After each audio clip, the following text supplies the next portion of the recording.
All right, hello, and welcome to Toaster's wonderful year-end tier list. At the end of every single year, we rank every single game that I play over the course of the year, and we split it into two videos, one for all of the year-specific releases, and then one ranking all of the games cumulatively from any year that I play. So basically, you're going to have one just for 2024 in this video, and then we'll have a cumulative everything, and here's how it all ranks. So we have a bunch of tiers here. There's honorable mentions. This is going to be for, in this particular case, like games that I started and didn't finish, games I'm like waiting to finish, stuff that I put time into but I don't feel comfortable rating would go here in honorable mentions. And then later on, games that I like recently, I'm just like replayed either for the sake of the channel or like just stuff like that that's like I've already talked about. Stuff that doesn't need to be ranked is going to go in this honorable mention section. Then there's a section for fighting games. The reason for this is because when we did this last year, I just ranked fighting games along with all the other games, and I felt a little weird about that because fighting games are like living forever, and the version of the game that I played this year is not going to be the version of the game that anyone else is going to grab. Know that for the most part, I think fighting games are pretty incredible, and they're all like really pure design spaces. So it is worth playing every single fighting game I talk about on this list, but they can't really be ranked along with traditional narrative experiences and more traditional video games. So they're going to get in their own category. This does not mean they're the best games of the year that I played or anything like that. It just means fighting games are their own thing. If you like fighting games or you're interested in fighting games, you know that you'll be able to pick whatever one you want. Now, I did a much better job this year of capturing all of the thumbnails for all of the games that I played. Unfortunately, I did include one accidental extra thumbnail this time, much like what happened last time, which was incredibly embarrassing for me. So we have Grand Blue Fantasy Versus Rising. This came out at the end of last year, not this year. Shame on me. That's going to be abandoned. But yeah, so we're gonna go through 2024 first, and right off the bat, two really big video game collections came out this year that matter a lot for my channel specifically. So this year we had the Castlevania Dominus collection. This is the enhanced port of all of the DS Castlevania games. I'm calling this out specifically and putting the Dominus collection in honorable mentions because we are going to rank the individual Castlevania games as part of this process that I played this year. But as a 2024 release, especially if you have never played a Castlevania game before, the Dominus collection is freaking amazing. It is the best way to play the DS Castlevanias. They add features. It's not just a straight port. There's added features like getting rid of the touchscreen functionality in Dawn of Sorrow and replacing it with the QuickTime event, which is awesome. Way better way of playing that. You can also see the map and the bestiary screens and status screens at the same time now. This is the best way to play the DS Castlevanias. This came out in 2024, so I just wanted to call that out. Amazing port job. There are still some bugs and stuff, but for the most part, best way to play those DS-Vanias. Easy. Second honorable mention for 2024 is Soul Reaver 1 and 2 Remastered. These are loving, faithful, incredible remakes of the first two Soul Reaver games, or remasters. They're kind of somewhere in between remake and remaster. They're very similar to Blue Point's Demon Souls in that they overhaul a lot of the visuals. But the cool thing that sets these apart is that these are directed by fans. People in the Soul Reaver modding scene and the Soul Reaver fan community were hired for this project. So a lot of the assets that were used for this and a lot of the models and stuff come directly from fans who've been kind of holding up this series for 20 years now. And it shows. It is a labor of love. It is a fantastic remaster of these games. So once again, just collections. These, the games will be individually rated when we get to them, but just fantastic collections worth calling out for 2024. Let's start getting to some of the other games that I played this year but never finished. Some of the stuff that I've done for the channel, stuff that I kind of started and then I didn't really finish for the channel. So obviously, number one, honorable mention, Metaphor ReFantasio. We played the demo for the channel and I loved it. Amazing. So excited to spend more time on this game. Simply have not had the time to get to it as the year has come to a close. But it is what it is. We will be finishing this.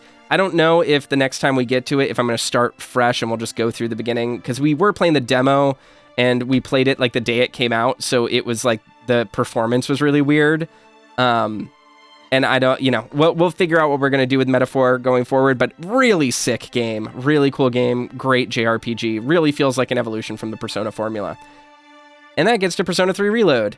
You haven't seen this on the channel or on Twitch, but I played about 8 hours of Persona 3 Reload, and I told myself I was going to record it, and I started recording it, and then I never finished it because other stuff came up. It's been a busy year.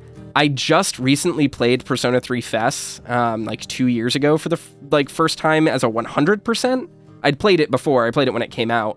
But I actually went through and did 100% social links, 100% event completion for the first time. And I just don't know if I'm 100% ready to commit to replaying a 120-hour game again, especially when Persona 3 is my least favorite of the 3D Personas. However, Reload looks like a very incredible remake, and it seems to take a lot of really cool ideas from Persona 5, so I'm very interested in giving it more of a try and putting more time into it. I think I need a little bit more time away from this game before I can dedicate 120 hours to it. But one thing I would like to say for those in the know, these two games are technically Sega games. So that's all I'm saying there. The next game on this list that I wanted to talk about was Uni-Ovo, Unicorn Overlord. This is Vanillaware's new game. It is a tactical strategy RPG, real-time battles. Very similar to an RTS. The closest example is Tactics Ogre and Ogre Battle 64. That is what this game is like. I played very similarly about 12 hours of this game, and then I had a massive issue with my old capture card. Those of you who've been watching for the channel for a long time have known that whenever I capture from consoles or have to capture through HDMI, I run into a sync error where my audio slowly gets desynced. And my Elgato capture card was a nightmare to use through OBS. And no matter what I did, I could not get it fixed. And Unicorn Overlord's recordings were all just completely ruined. So I said, I'm not going to play this right now for the channel. I don't want my experience with this game to be ruined. I don't want to do this weird hybrid format. We will get to this game. I want to do all the Vanillaware games, many of them probably for the channel. I'm still deciding how I want to do it. But this game was freaking amazing. And the only reason why I didn't continue playing it is because I didn't want my experience to be bad with it, because it was such an awesome game. If you know anything about me, you know that I love Vanillaware, and this is just a shining achievement for them. A fantastic video game, highly recommended. Kind of the last honorable mention that I can think of, right off the top of my head, is Life is Strange Double Exposure. I started recording a Let's Play of this game, but I played it the day it came out, and I got about an hour and a half into it and encountered a major bug that I am waiting to be fixed. To continue playing for. So it has to do with sound. It was affecting how sound was being captured. It affects how characters sound and voices are spatially presented in environments. I've talked about it a little bit on the channel before, but a good example is the game has spatial audio just built into it. So for example, when a character is on the right side of the screen, they sound a little bit more panned to the right, that sort of thing. But it also has a weird environmental sound thing in it, where when a character, for example, is talking to you through a wall, they sound more distant and echoey, sort of they're, as if someone was trying to talk to you, they're muffled through a door. And unfortunately, it seemed on release like there was a bug where anytime anyone walked in front of anything else, even if it was like a knee-high wall, they would sound like they were underwater 4 miles away. And whenever people were standing in like doorways, for example, one of them would be sound mixed like you would hope them to be, like they were just talking to you. And the other one would have so much reverb added to it that it sounded like they were talking in a church. So I just couldn't. I got an hour in and was like, I will wait to play this. I'm very excited to play this. We will probably play it for the channel. But that one needed a little bit more time in the oven, I think, just a little bit to get going. So yeah, that is that's what was up with that. So all right, let's talk about fighting games to get them out of the way. Under Night In-Birth 2 Sis Celeste. This is the second Under Night In-Birth game, technically, though it's like the 7th version of Under Night overall. This game rules. This is a very fantastic, technical, kind of anime meets Street Fighter approach to 2D fighting games. It is incredibly deep. It has some of the most complex systems in any fighting game ever. Really cool game. I did not put as much time into it as I wanted to. It is very hard. It is considered a very difficult fighting game to play and to learn. But at the same time, it is one of the most cherished, has a huge fan community and a very healthy online pool. So highly recommended if you like 2D fighters. Secondly, I played Tekken 8 when it came out. The Tekken 8 is a weird game.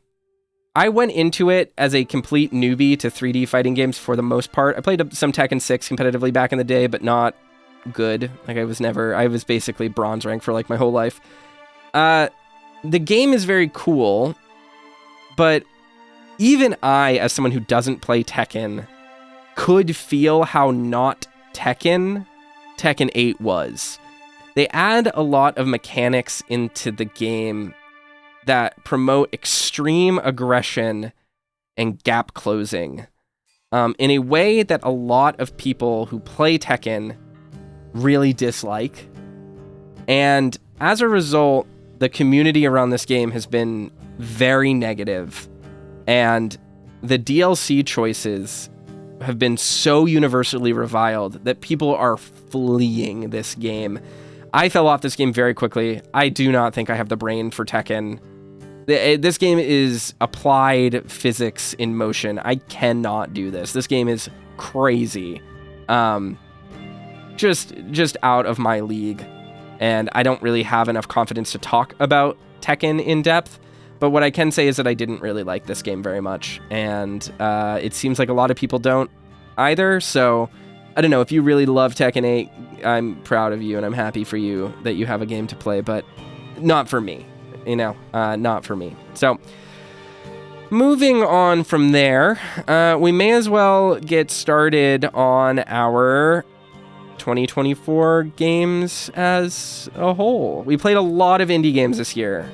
We missed some bigger first-party AAA releases.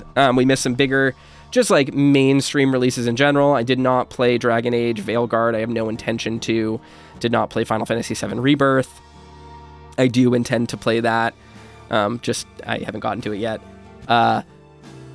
Just overall, this was a year of indie games for the most part in small studios. And so why don't we start off by ranking Thaumaturge? This was my beloved weirdo indie game from the start of the year. The craziest Eurojank I've played in a very long time. Thaumaturge is C tier. It has good writing in places. Its gameplay is very weak. You can see the seams in the Scotch tape holding this game together. What I will say, though, is that despite being just kind of a C-tier game as a whole, holy smokes, this game is like one of the most charming and funny games I've ever played in terms of just like sheer charm from the moment I picked it up to the moment I put it down. I loved playing the Thaumaturge. It is a very weird game, very historically driven, and there's like a lot of cultural stuff that I'm sure I missed in it, but very cool game, very high C tier. And I want to be clear, y'all, most games I play, even games I'm satisfied with, probably land somewhere in C tier. In a world where rentals still existed, C tier is a strong rent it till you beat it category. Worth experiencing. Highly recommended. I really can't wait to see what this team does after this, because it was a very charming and weird and hilarious game. This game was so funny. Getting to another really funny indie game, Indica. Indica is probably closer here. It's probably B tier. Indica was a very funny, weird, short art game. It is the game this year that I think most easily could be adapted into a film. But in terms of writing the story of this, like, nun trying to, for lack of a better word, like, gamify her life and get into heaven and find religious faith through these things and understand her place in the world through them. This game strikes a lot of chords. It is a very, very good game, very polished. There's some awkwardness in it just because it's a kind of, for lack of a better word, shallow indie game from a gameplay perspective. There's really not a lot going on in it. There are puzzles and, you know, but it's mostly walking sim stuff. And I don't say that derisively because I do like those kinds of games and like this game a lot. But it's mostly navigation puzzles and mini games, and it's mostly in service to its story. Indica is incredibly well written. Really stupendously well written game and well shot. Very, very beautiful to look at. But yes, Indica, probably high B tier. Really solid, funny indie game. Speaking of another funny indie game, Children of the Sun. Children of the Sun had really fun gameplay. Children of the Sun was a short, first-person shooter, sort of like Sniper Elite, with the exception that you play a telekinetic woman who can control the arc of her bullets after she fires them. Very cool game. Really interesting art style with awesome music and just like a really tight story. Felt like an indie comic or like an A24 like psycho horror film. Really cool game. Just very short, very to the point. If you like Killer 7, you will probably really like Children of the Sun. Let's see. There are other indie games on here that I definitely want to talk about. Mullet Mad Jack. Mullet Mad Jack is probably right around here in upper C. I really liked this game, and I love the style of this game. It's like an 80s OVA through the lens of like a tongue-in-cheek, self-aware 2010s millennial nostalgia fest. It is a roguelike Hotline Miami-esque boomer shooter where you only have 10 seconds to live, but every time you kill an enemy, you get more time. And as a result, you progress through these levels and you get these cards that determine your loadout. And then as you progress through the floors, you hit checkpoints. Very Baroque-esque in that regard. I will say Mullet Mad Jack, I got a little tired of it by the end. It was a little long in the tooth, especially for the kind of game it was. But if you're the kind of person who just wants to sit there and like play a really fun, frenetic roguelike, I could see this game being awesome in like speedrunning communities and score attack communities. It's very like neon white in that respect. I dug this game a lot, but in terms of stuff I played this year, it's a little bit lower down the list. Let's see. Home Safety Hotline is like a D tier. I didn't like this game very much. I thought that the art was cute and the aesthetics were fun, but like as a game, I think it showed its hand a little bit too early. In this game, you play as a like 911 dispatcher, basically, or like an insurance claims adjuster for a company that manages like supernatural fae incursions in people's homes. It really leans into the analog horror of stuff like Local 58 and other things like that. But I felt, despite its interesting kind of often neglected like Celtic Fae flavor, it kind of just didn't do anything interesting and was really a drag to play. We finished it in one like 4-hour sitting. I wasn't a huge fan of it. I thought the ending was hilarious and was awesome, and the game has a lot of heart and there is a lot of craft that goes into it, so it deserves credit for that. But in terms of gameplay and as like a big experience that you should like spend your money and time on, maybe pass on this one unless you're specifically interested in like this type of analog horror experience. Let's talk about really good indie horror experiences. I played Mouthwashing this year. I think most people would agree Mouthwashing is without a doubt one of the best indie horror games ever released, and maybe one of the best indie horror games made just ever in terms of writing. Mouthwashing is an easy S tier. Played it in one sitting the day after getting home from BLFC. Fantastic video game. The playthrough is entirely on my channel in one episode. I don't want to talk about it because of how good it is and how surprising it is and how interesting it is. This is my pick for probably top 5 in terms of writing from this year. This game could also be adapted into a film very well. Highly recommend someone do that. Get Robert Eggers on it. Like, get someone to work on this because it's a really, really good game. So May was the month this year that basically every indie game under the sun came out. There was a lot of stuff I wanted to play that I ended up not playing, but I did fast track some big games, some big indie games that came out in May. And the first really big one is Animal Well. Animal Well is a puzzle-driven Metroidvania that is 37 layers deep and a million miles wide. It is such an interesting brain teaser of a game. If you have played something like La Mulana, you have a good indication of what Animal Well is like. But the interesting thing about Animal Well is that it leans very hard into the Metroid of things, of getting items and moving forward through item usage and ability acquisition in that regard, using really clever platforming and rewarding spatial awareness on top of rewarding curiosity and kind of player investigation. I beat the game, but I did not super beat the game. There are like 8 endings in this game. The game goes so much deeper than what I played.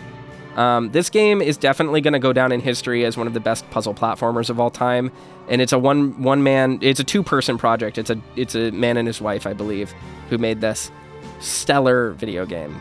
I put it in A over S because I do think that ultimately a lot of the game doesn't open up until you finish most of what the game wants you to do, and I think that some of the later challenges are really just extra. I wish the game went out of its way to make you find more of its stuff, and I don't mean hold your hand when I say that. I just mean I beat the game and felt closure, and when I learned there was truly more to it, I felt like there was a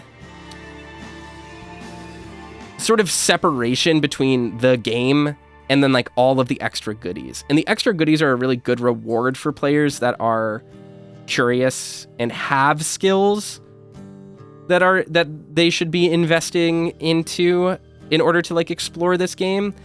But the game, I don't think, does a good enough job of teaching someone who doesn't expect those things to be there. And I do think that a incredible, the perfect version of Animal Well, I think, provides an on-ramp for the player to get more into that end game puzzle solving than it does. Because there's a lot of features and mechanics in Animal Well that are just completely obscure that you never need to interact with and that you would never find on your own. And part of that is cool because it does exist in that community playground sense of there's an opaque thing that you hear about and then you go investigate it and you discover it for yourself. That's all very cool. But in some regards, I feel like even a game like Dark Souls does a better job of explaining its systems and how it wants you to interact with an environment than Animal Well does for its very end game puzzles. So that's the one hit against Endgame in my list. Otherwise, incredible video game. Really great stuff. Dread Delusion. Dread Delusion is probably bottom of B. Dread Delusion is a game that claims to be like Morrowind. It is certainly very Morrowind inspired, but for the most part, it is a first-person dungeon crawler pseudo RPG or RPG light in a low poly kind of psychedelic floating island world. It has lots of writing, lots of characters. You can talk to pretty much everyone, do a bunch of side quests, big sprawling main quest. I think it took me about 40 to 45 hours to beat, something like that. I really liked Dread Delusion, but as the game went on, I started to wear down on it because I slowly came to realize that its world was relatively barren, its interactions were pretty set, and once you start to peel back the layers to the game, it goes from feeling like Morrowind, which is a really big open system with lots of levers to pull, to more like Skyrim, where it's just a big sandbox where you kind of can do everything and will do everything, and there isn't a lot of variation. There are some choices in the game and different narrative outcomes you can come to, but as a whole, Dread Delusion, I think, fails its promise to be a Morrowind-like. However, as a low-poly throwback PS1 kind of dungeon crawler RPG, I actually had a really great time with it. It has some very funny writing, some really cool quests, and yeah, I do recommend it. And I think that for what it is relatively polished, and it is certainly very unique. Akuma Kira worked on this game, and you'll know them from last year, and from when we did, what was the name of that game that they worked on? Dog in the Well, if you know what game I'm talking about. Dog Stuck in the Sewer game. They worked on that one. And they also worked on Lunacy. Lost in Vivo. Thanks, Sage. So it has that same lineage to it. But again, like, it has enough problems that hold it back that it's not a incredibly strong recommendation. But I do like it more than Mullet Mad Jack, and I think it's maybe a little bit better than the Thaumaturge as a like complete product. Because it does have themes and ideas that come kind of full circle. Speaking about themes and ideas that come full circle, there is a pretty derided game. It's one of the lowest rated games on Metacritic of the year, but I actually think it's not that terrible. Silent Hill: The Short Message is probably somewhere here. I'll put it at the top of D. I do not think this game is amazing, but I do not think this game is bad. This game is a short anti-bullying, anti-suicide PSA that was produced by Konami. It's an interesting multimedia mix of live action and animation. It's about 3 hours long. It deals with a housing project in Germany, I believe, and seems to connect to Silent Hill F. A lot of people really hated this game because it's a kind of run-of-the-mill walking sim puzzle, run away from the spooky guy game. But I think in terms of execution, it was fine. The writing was fine. It was just a weird, interesting project.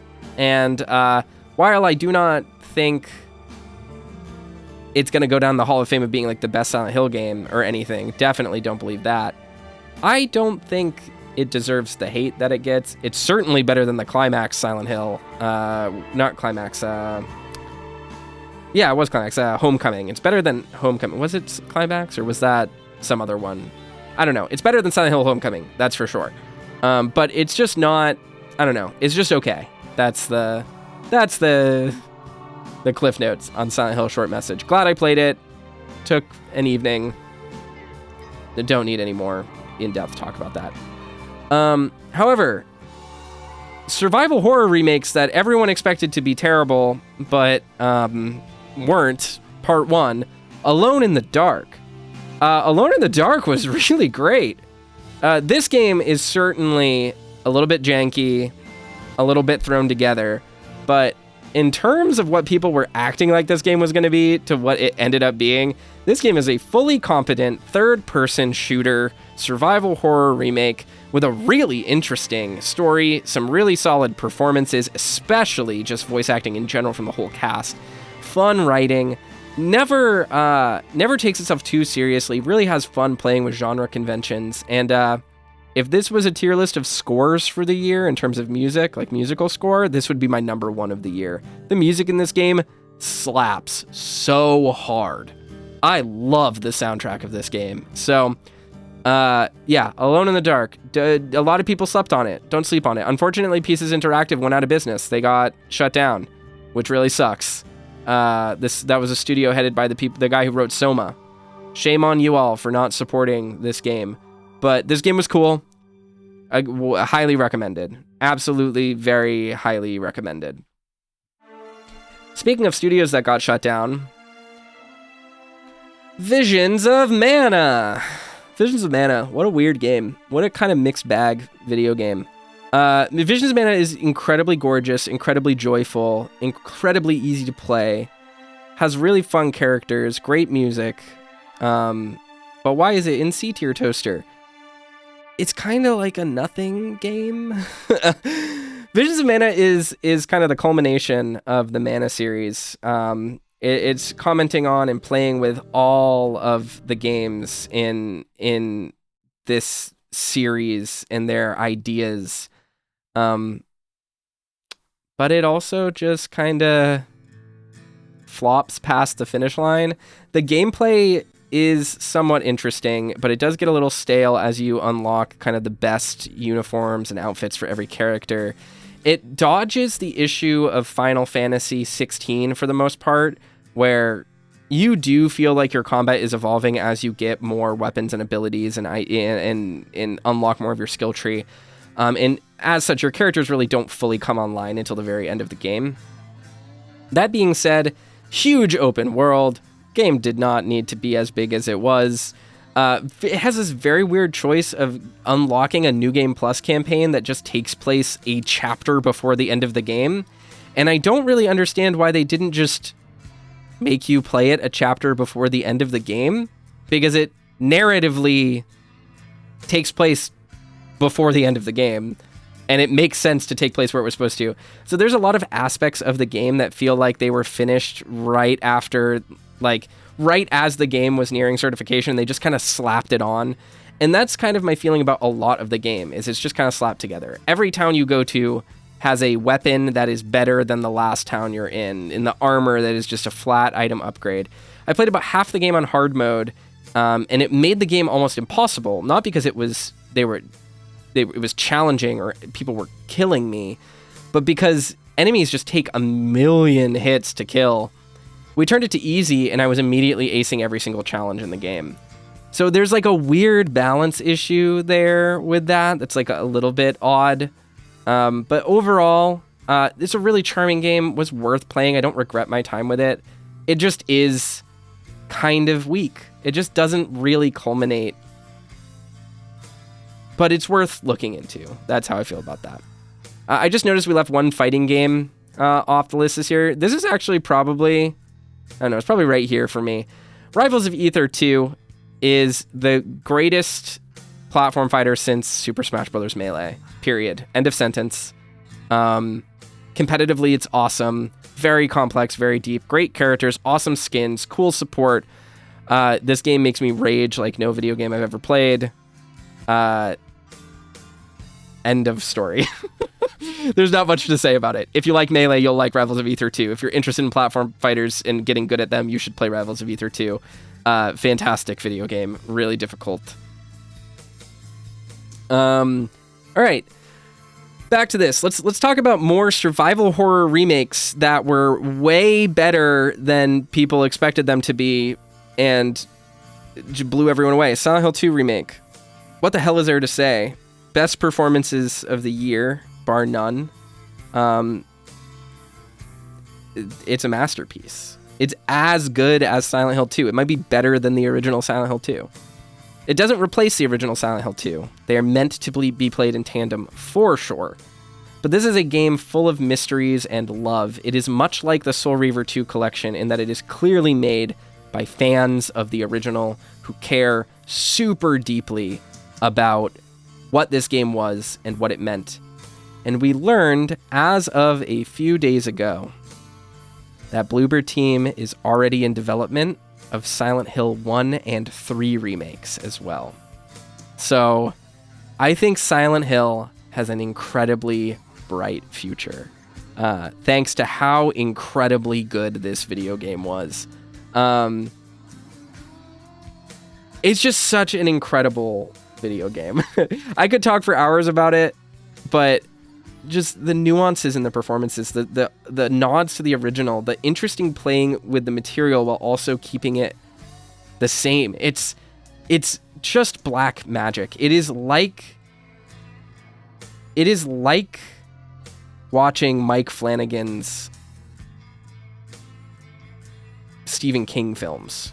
When he replicates footage from The Shining and it looks like The Shining. That's what the Silent Hill 2 remake is like. Sage says no Silent Hill 4 remake. There is apparently a Silent Hill 4 remake in development. We just don't know who's making it. So that's all I'll say about that. Let's talk about more kind of indie horror stuff while we're at it. Still Wakes the Deep. Still Wakes the Deep is a Scottish horror walking sim. And it's like right around here for me. This game is very well written and has incredible vocal performances. But what drags it down this list for me is that it is the most rote walking sim horror hide from the monster video game I have maybe ever played. It is definitely better than Silent Hill The Short Message because of how much better the writing and the performances are. But in terms of level design, you're walking through corridors the whole time, walking on catwalks, turning a valve, walking back. Oh no, there's a boogeyman. Hide under the laundry machine until it walks by. That's the whole game. And I feel like it really doesn't do anything with a game as a medium. It is worse than Indica because Indica acknowledges that it's a video game and it uses video gaming as a medium to say something about games. Still Wakes the Deep is just a really good movie that happens to be a first-person video game. That's kind of a bummer for me. I wish it was a little bit more than that. Because if it was as good as something like Mouthwashing, playing with perspective and forcing you to live as a character and make choices as them and do something interesting with survival horror and walking sims, it would be up here. But it's right here because it's just a good story. It's like an audiobook. It's like a good audiobook, you know? Do I want to get the big one, the big bad one out of the way? Yeah, I'll get the big bad one out of the way. Indigo Park is a terrible video game. And it hurts me to say that because it is a labor of love made by furries and a furry animator and a YouTuber and a content creator. And it's a very small team making their first game. But Indigo Park Chapter 1 was truly awful. It was a truly bad video game. When I played it, it didn't even have transition animations. Really nothing happens in this video game. This is a Funko Pop in video game form. It's kind of the best way to describe it. It feels mass produced in that it is mascot horror, doing all of the mascot horror tropes. It does not feel particularly inspired. The level design is really terrible. The encounter design is really bad. But it has Rambly, so if you like Rambly, there you go. That's your guy. Really hope that the next chapter is better, and I really hope to see this studio do better things. But in terms of the games I played this year, this might be just craft-wise, kind of the worst game that I played this year. Speaking craft-wise and good writing, 1000 Times Resist. 1000 Times Resist is a genuinely incredible narrative. It is a game about being a child of a place and a time that no longer exists, and sort of the generational trauma of holding a culture that you no longer feel connected to. This is probably one of the most emotionally effective games I played this year, and it really plays with form in an interesting way. So I've seen some people call it a visual novel. I've seen some people call it a walking simulator. It isn't really either. It's just a really unique puzzle game. But it's just really solid. I feel like I'm losing things to say because I don't want to spoil a lot of these games, but this game takes a lot of inspiration from stuff like Evangelion and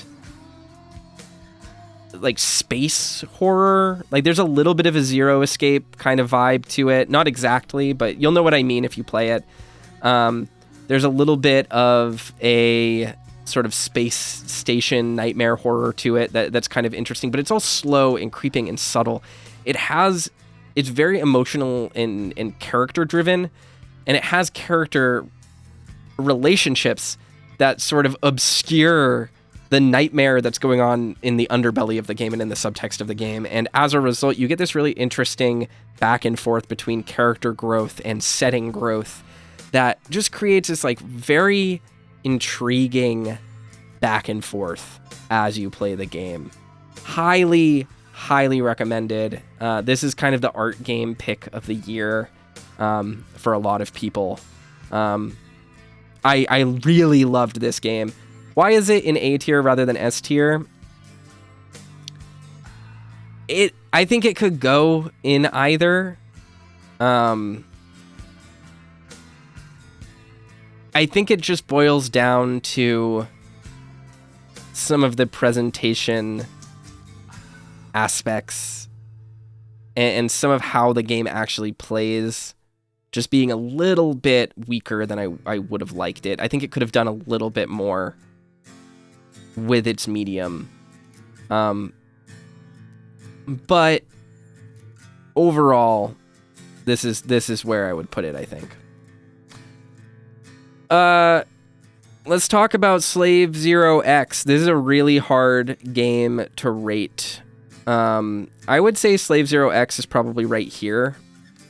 Slave Zero X is pitch perfect 2D character action fighting game combat in a side-scrolling beat-em-up. It is the best side-scrolling beat-em-up I have played in years.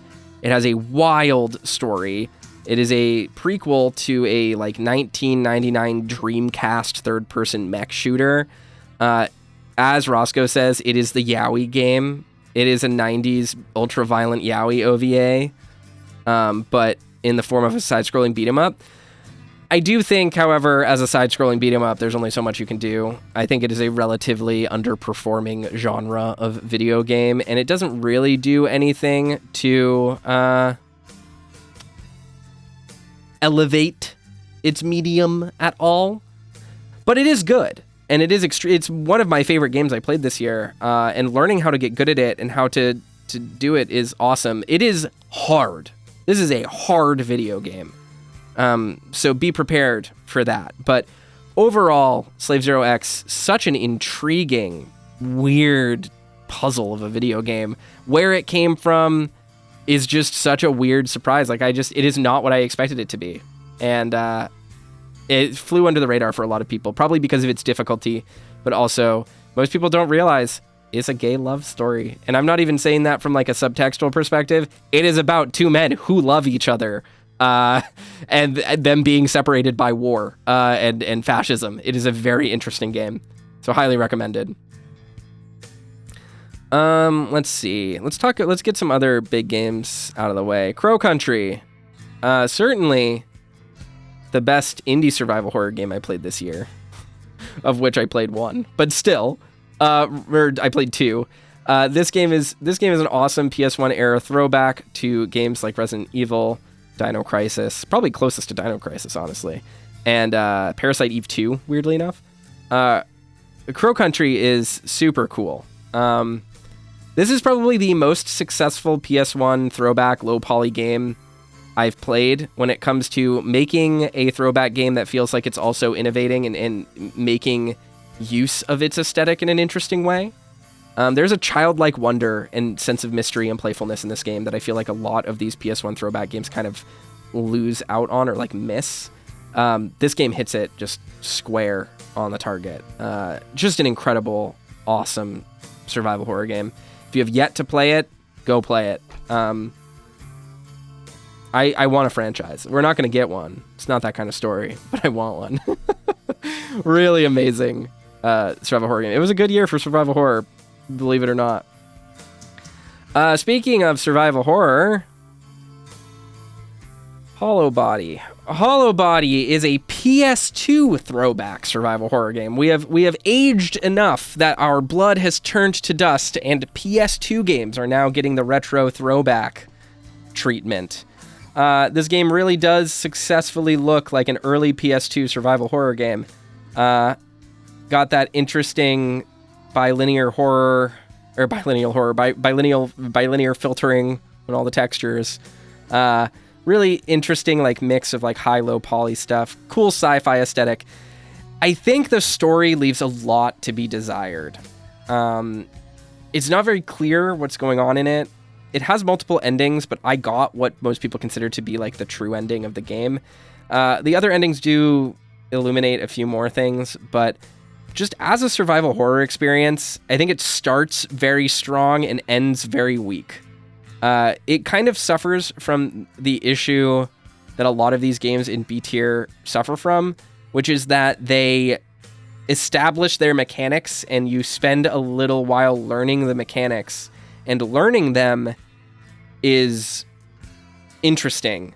But then once you get all of the mechanics about halfway through the game, it stops growing and stops innovating with them, and then you just spend the last 5 hours of the game doing the same thing you did for the last 5 hours. Like, it's just that kind of experience. I think the whole game was about 6.5 hours for me, and I would say the last like 2 hours were pretty weak. But and it was an interesting experiment. Is it definitely rental-esque? I don't know. I think, yeah, it actually might be down here. It might be top of C. It's probably around here is actually where I would put it. Cool game, worth a look. It has one really great gimmick level, but other than that, a little weak. Alton Cap says you really like horror games. I like video games in general, and I play all games. We just had a lot of horror games this year. Let's see. Let's do kind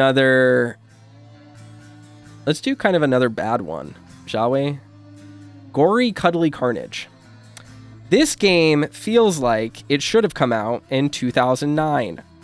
Gory Cuddly Carnage is a third-person action hack and slash game platformer where you play as a standing on two legs but still meowing cat named Gory, who flies around on a hoverboard that sounds like Gurr from Invader Zim, that can extend rainbow Wildberry Pop-Tart colored blades that he uses to kill evil unicorns that puke rainbows.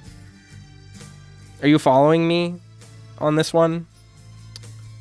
So that's Gory. Imagine that game in your head, and that's the game the whole way through. You go into a room, you beat 38 guys who die in 2 hits each. You do a cinematic finisher where you rip a unicorn's head off and it pours blood all over your face while the Nyan Cat theme plays. And then you go into the next section and like a big toy box with the voice of a child says the F word, and it's really funny. Keorden says it sounds very of its era. The thing is that it came out in May of 2024, not 2008. This is a game that would be sold at a Hot Topic or a Spencer's Gifts. It is not very good, but I played it in one sitting. It was 8 hours long, and I just recorded it on an off day because I needed to fill my schedule. It wasn't... Now, it's in F tier. It is a bad video game. I didn't necessarily hate my time with it. I thought it was cute and expedient and whatever. But in terms of video games, the thing it reminded me most of was stuff like iNinja on the PS2 and GameCube. Like, it's like that kind of game. Or like, what was the name of that game? Like, Ninja Bread Man? Was that a game? Or something like that where you play as like a evil gingerbread cookie? Like, that was... Like, it's like that kind of game. It felt like a Flash game kind of molded into the form of a shiny Unreal Engine 4 video game. That's Gory Cuddly Carnage. Yeah. Okay, we have a bunch of mostly good games left, and then one really big bad game left. Helldivers 2. Where do I rank this? Like here, I guess. I like Helldivers 2. I have, like, literally nothing to say about this game. Cool multiplayer game, like the multiplayer experience, like its approach to monetization. Good video game, fun to play, good to control, like the combination of first and third person shooting. If you like Helldivers 2, you know you like Helldivers 2. If you don't, you know you don't like it. I don't think I need to talk about this game at all. I feel like I just don't need to say anything more about it. Deadlock. Also here. It kind of goes in fighting games. Like, I don't know if I can really put it here, but I guess I'll put it up in fighting games and we'll amend it to, let's say, competitive games. Competitive multiplayer games. Yeah, Deadlock. I liked it probably more than I like Tekken 8. It's constantly moving, which I don't like. I feel like you can't really say anything about it. Actually, I'll switch this to fighting games, and we'll just put Deadlock in the honorable mentions. I played it for 15 hours, and I liked what I played. The game that I played probably doesn't exist anymore because this game gets patched 8 times a day. So I just don't know what is there to say about Deadlock. All right. We have some more big games left. Nobody Wants to Die. This is a first-person walking sim narrative mystery game where I accidentally got the bad ending, thinking that a QuickTime event was going to work one way when it didn't. Pros of this game. Good narrative. Like, the story is interesting. The performances are all right. But the best way to describe this game is it's Firewatch, where you are a detective talking over your transceiver to your dispatcher the whole time. And you solve crimes by using a time machine on your wrist that can, like, reconstruct crimes from the data in the environment. And everyone exists in, like, an altered carbon sense where you, like, lease a body and put your brain in the body. And it just wasn't... Like, I feel like, as a whole, it's a lot of really cool ideas with really great visuals. But the actual detective walking sim exploration mechanics of this game were so infuriating and dumb, and I just wish the game didn't have them. And I think the setting of the game actually actively got in the way of, like, most of its story. Oh, Roscoe's leaving. Bye, Roscoe. Thanks for watching. The 2024 is only going to take, like, 5 more minutes, so it's not going to be 5. It'll be, like, 10 minutes, but still. Yeah, that's Nobody Wants to Die. I really don't think this game is very remarkable. I didn't like it very much. But it's not terrible. It just was underachieving. Let's talk about Nine Souls. Nine Souls is right here. Furry Metroidvania Sekiro-like. Unskippable text and cutscenes. Mostly really great boss fights. One really bad one. Really brutally difficult, especially at the end. I think the map design was a little bad, but the rest of the game made up for it. Do think it was a little bit too long. Wish it was a little less long-winded and did more with its Metroidvania elements because it felt very railroaded most of the time. But from a fight experience, just learning the fights, it was amazing, and they added a boss rush, and I think Nine Souls boss rush is probably a really cool speedrun category. So that's how I feel about Nine Souls. I don't feel strongly about the music. I kind of am interested in seeing Red Candle Games, developers of Devotion and Detention, who made this game, make another game like this. I don't think they're going to. Their thing seems to be kind of doing something new every time, so we'll see. But as a game, I thought it was very cool, and the parrying mechanics were amazing, and it felt very good to get good at. Shin Megami Tensei 5 Vengeance. It's Shin Megami Tensei 5, but better. You have Canon of Creation, which is the original Shin Megami Tensei 5 with improvements to quality of life and mechanics. Then you have the Canon of Vengeance, which is an all-new story mode, sort of New Game Plus experience. You can also just play it fresh if you want to, but I'm playing it New Game Plus. With an actual, like, fleshed-out story and characters and party members that join you in battle, and it's a huge step forward for the Shin Megami Tensei series, I think, mechanically. Identity-wise and narrative-wise, the Canon of Creation is very lackluster, but going into Vengeance, a lot of those issues are fixed. And even though it still has issues and isn't as good as like a Persona game at telling its narrative, and it's nowhere near Metaphor quality, as a system-driven Shin Megami Tensei game, I do think it represents a step forward for the series. It's got great visual design, awesome characters, very, very cool like dialogue. Like a lot of the dialogue in the game is really great. And some of the coolest demon designs we've had since Nocturne. In a lot of ways, it just feels like the next step in this series in the same way that Nocturne did. So yeah, that's Shin Megami Tensei 5 Vengeance. I like it more than Shin Megami Tensei 4. Let's get to the big ones now. Black Myth Wukong is worse than Gory. No. Yes, worse than Gory. Better than Indigo Park. Black Myth Wukong is a trying, misguided, terrible action game with way too much grind that was propped up by just the worst culture war bullshit and just dumb nonsense. This game sucks. This game has awful combat. Bosses are terrible. Level design is bad. Grinding to get max levels so you can actually just fucking use your kits is terrible. Trying to masquerade as a Souls game without being a Souls game is really stupid. It indicated a lack of understanding of what those games do. In terms of like how progression works and what players should be doing, like 95% of the time.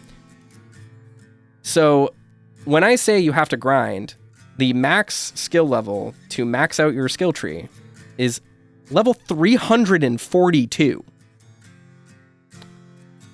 You can play the game without unlocking all of the skills, but in a game where you theoretically need to get through the skill tree to unlock all of your tools, one would argue you must get all your tools.